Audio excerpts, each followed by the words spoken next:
Ahmed, a Palestinian, has lived in Serbia for 9 years now. He studied at the Faculty of Medicine in Novi Sad and works in Pančevo, near the capital Belgrade.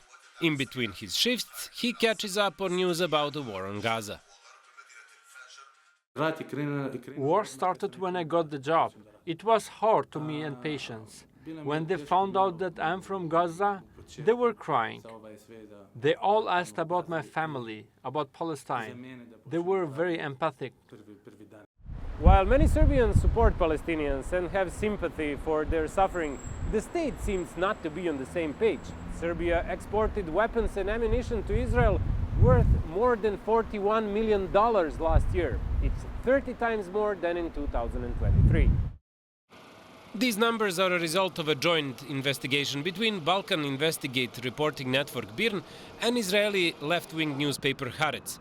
There's also information in the public domain about aircraft flying between Belgrade and Israeli air-based Nevatim. In January, an Israeli Boeing picked up 155mm shells that were pictured at Belgrade airport. The state is allegedly avoiding engaging about these exports. Profit here is second place compared to politics. First thing is political benefit.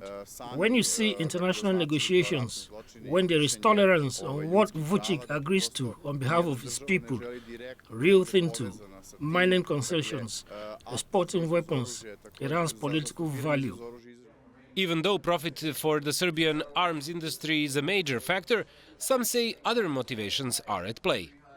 The destruction is serious in Gaza.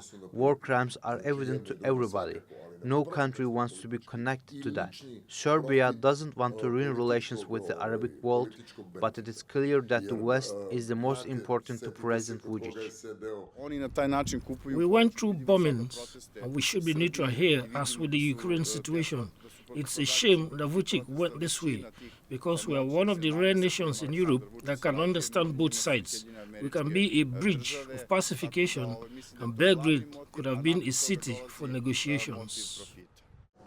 Serbia is a country that always had good relations with Arab countries, including Palestine.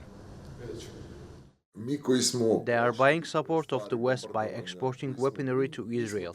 Due to demand, the US had trouble supplying both Israel and Ukraine, so Serbia filled that gap. Now see protests in Serbia, but powerful countries are against those protests, amongst them the United States. Many would argue Serbia is free to trade with whomever it wants, including Israel. But with Israeli Prime Minister Benjamin Netanyahu wanted for war crimes, it's a decision that may still come back to haunt the country. Marko Vlahovich, TRT World, Belgrade.